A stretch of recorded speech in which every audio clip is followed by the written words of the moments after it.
ഈ അമിത രോമവളർച്ച ഉം. ഒക്കെ ഉണ്ടാവുന്ന ആളുകളൊക്കെ ഉണ്ടല്ലോ. അപ്പോൾ അവർക്ക് എന്താണ് പുരുഷ ഹോർമോൺ കൂടുതലായിട്ടാണോ അങ്ങനെ ഒരു ഇത് വരുന്നത്? ഉം. അതെങ്ങനെയാണ് ഹോർമോണൽ ട്രീറ്റ്മെന്റ് തന്നെയാണ് എടുക്കുന്നത് അതിന്?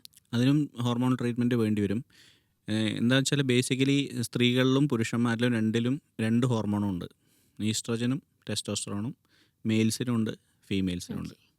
അപ്പോൾ മെയിൽസിന് ഈസ്ട്രോജൻ കൂടുന്നതിൻ്റെ കണ്ടീഷൻസാണ് ഈ ഗൈനക്കോമാസ്റ്റി എന്നൊക്കെ പറയുന്ന നമ്മുടെ ബ്രസ്റ്റ് ആ വളർന്ന യെസ്. പ്രശ്നമൊക്കെ. അതൊക്കെ പുരുഷന്മാരിൽ സ്ത്രീകളുടെ ഹോർമോൺ കൂടിയിട്ടാണ്.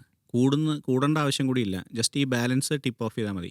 എന്തെങ്കിലും ഒരു കാരണം കൊണ്ട് ഒരു ബാലൻസിൽ അതെ. നിൽക്കുകയായിരിക്കും.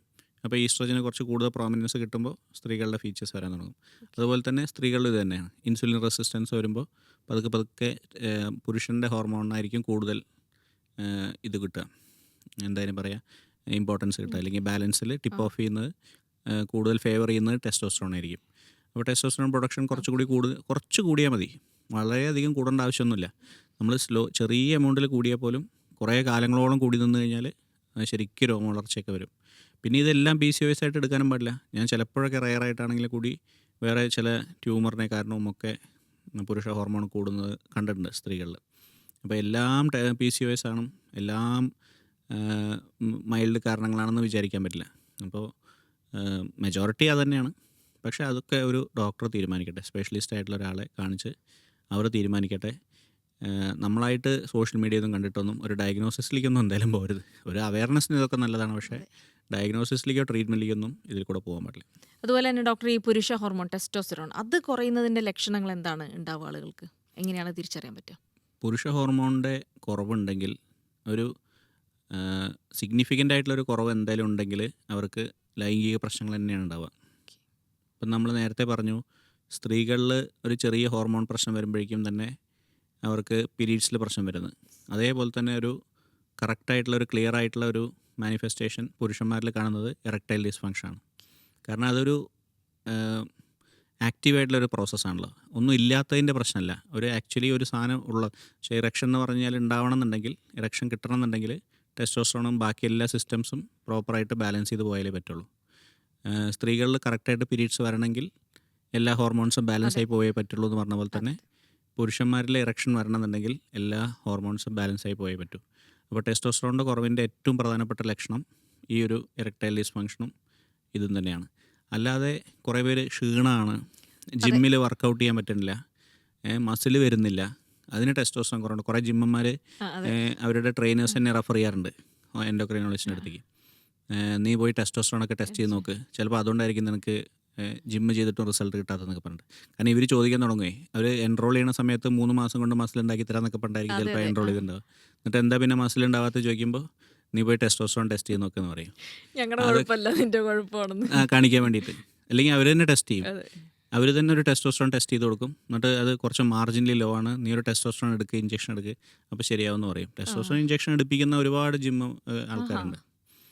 അങ്ങനത്തെ അൺഎത്തിക്കലായിട്ടുള്ള ജിമ്മുകൾ ഒരുപാടുണ്ട്. യെസ്. നമ്മുടെ കേരളത്തിലൊരു, എനിക്ക് തോന്നുന്നത് ഒരു 90% ജിമ്മുകളും ഇങ്ങനത്തെ അൺഎത്തിക്കൽ ജിമ്മുകളാണ്.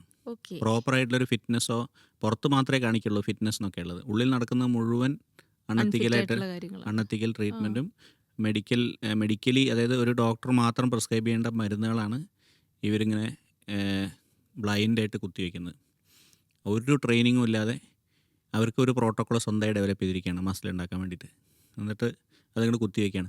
ശരി, പ്രൊഫഷണൽ ബോഡി ബിൽഡേഴ്സ് ആണെങ്കിൽ അതിനെക്കൊണ്ട് അവർക്ക് വല്ല ഗുണമുണ്ടോയെന്നെങ്കിലും വെക്കാം. എന്ന് പറഞ്ഞാൽ അതിനെക്കൊണ്ട് വല്ല പൈസ ഉണ്ടാക്കുക, അല്ലെങ്കിൽ വല്ല ആ.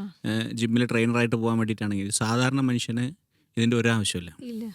ഒരു ഇഞ്ചക്ഷനും ചെയ്യേണ്ട ഒരാവശ്യമില്ല.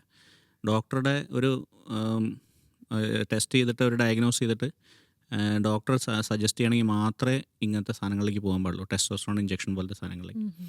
അതല്ലാതെ ടെസ്റ്റോസ്റ്ററോൺ എടുത്തിട്ട് ഇറക്ഷൻ നഷ്ടപ്പെട്ട്, പിന്നെ കുട്ടികളുണ്ടാവാനുള്ള ശേഷി നഷ്ടപ്പെട്ട് ഭയങ്കര ഡിപ്രഷനിലേക്ക് പോയി, ആങ്സൈറ്റി, സൂയിസൈഡൽ ഡിസോർഡറിലേക്കൊക്കെ എത്തുന്ന എത്രയോ ആൾക്കാരുണ്ട്, സാധാരണ മനുഷ്യന്മാർ. ഉം. ഉം. ഉം. ഉം. അവർ ഈ പറഞ്ഞ ആൾക്കാരെ തിരിപ്പിക്കുന്നതാണ്. ഞാൻ ഇതിനെപ്പറ്റി ഒരു വീഡിയോ ചെയ്തിട്ട് അതിൻ്റെ ചോട്ടിൽ മുഴുവൻ തെറിയായിരുന്നു. അതെ. ഇവരുടെ വക. പറയുന്നത് കാരണം അവരുടെ ഇഷ്ടപ്പെടുന്നുണ്ട്. ആ, ബിസിനസ്സാണല്ലോ അതെ അതെ നഷ്ടപ്പെടുന്നത്. ശരി. അതുകൊണ്ട് ഇവരെ ചോട്ടിൽ ആ വീഡിയോ എടുത്ത് അലക്കലായിരുന്നു കുറേ കാലം എന്നെ വെച്ച്. പക്ഷേ അവർക്ക് അത് അതിൻ്റെ ബുദ്ധിമുട്ട് അവർക്ക് അതെ. അറിയേണ്ട ആവശ്യമില്ല. അതെ. അതെ. അവർ ഇതൊന്നും കാണുന്നില്ല. യെസ്. അവർ ഈ അപ്പോഴത്തെ ഷോർട്ട് മാത്രമേ കാണുള്ളൂ. 3 മാസം 6 മാസം ആ സമയം. അതെ അതെ അത് കഴിഞ്ഞ് ആൾ പോയി, അടുത്ത ആൾ വരും, അവർക്ക് പുതിയ ക്ലയൻറ്റ് കിട്ടുന്നു, അത്രേ ഉള്ളൂ. ശരിയാ. ഈ ആൾക്കാരുടെ അവസ്ഥ പിന്നെ എന്താണെന്നുള്ളത് അറിയില്ല. സീരിയസ് ആകുമ്പോൾ നമ്മുടെ അടുത്തേക്കല്ലേ വരുള്ളൂ. പിന്നെയാണ് ഡോക്ടറെ അടുത്തേക്ക് വരിക. അയ്യോ ഡോക്ടറെ പെട്ടുപോയി ഇങ്ങനത്തേൽ. പൈസ എത്രയാണ് കൊടുക്കുന്നത് വെച്ചാൽ ടെസ്റ്റോസ്റ്ററോൺ ആകെ 250 രൂപയെ ഇഞ്ചക്ഷൻ വരുള്ളൂ. അത് 2500-നാണ് ഇയാൾ കൊടുക്കുക. അത് വാങ്ങിയിട്ട് 10 ഇരട്ടി വിലയ്ക്കാണ് അവർ കൊടുക്കുക അവർക്ക്. എന്നിട്ട് ഒരു പാക്കേജാണല്ലോ, 10,000 കൊടുത്തു കഴിഞ്ഞാൽ ഈ ഇഞ്ചക്ഷൻ്റെ പാക്കേജിൽ അതിൻ്റെ ഉള്ളിലൊക്കെ ചീപ്പായിട്ട് കിട്ടുന്ന ഇഞ്ചക്ഷൻസ്, അതിൽ ഒരു സേഫ്റ്റി ഫീച്ചേഴ്സും നോക്കാതെ. ഈ മെയിൽ ഹോർമോൺ മാത്രമല്ല, ആനബോളിക് സ്റ്റിറോയിഡ്സ് എന്ന് പറഞ്ഞ ഗ്രൂപ്പ് ഓഫ് മെഡിസിൻസ് ഉണ്ട്. അതും ഒക്കെ കൂടി കുത്തിവെച്ചിട്ട് ഈ മറ്റേ കുതിരയ്ക്കൊക്കെ കുത്തിവെക്കുന്ന പോലത്തെ ഡോസിലാണ് അവർ കുത്തിവെക്കുക. നമ്മൾ ടെസ്റ്റോസ്റ്ററോൺ 3 മാസത്തിലൊരിക്കലാണ് ഇഞ്ചക്ഷൻ കൊടുക്കുക. അവർ അതേ ഡോസ് ആഴ്ചയിലൊരിക്കൽ കൊടുക്കും മസിൽ ഇതിനൊക്കെ ഉണ്ടാക്കാൻ. വലിയ സൈഡ് എഫക്റ്റ് ഉണ്ടാവില്ലേ? ഒരുപാട് സൈഡ് എഫക്റ്റ് അതിനെക്കൊണ്ടുണ്ടാവും. പക്ഷേ സൈഡ് എഫക്റ്റിനെ പറ്റിയൊന്നും അവരും ഉണ്ടാകാൻ പാടില്ല. നമ്മൾ പറയുമ്പോൾ അവർ പറയും നിങ്ങൾക്കിത് അറിയാത്തതുകൊണ്ടാണ്, ആ ശരി. നിങ്ങൾക്ക് മസിലില്ലല്ലോ, അപ്പോൾ നിങ്ങൾക്കിത് അറിയാത്തതുകൊണ്ട് എനിക്ക് അങ്ങനത്തെ മസിൽ വേണ്ട.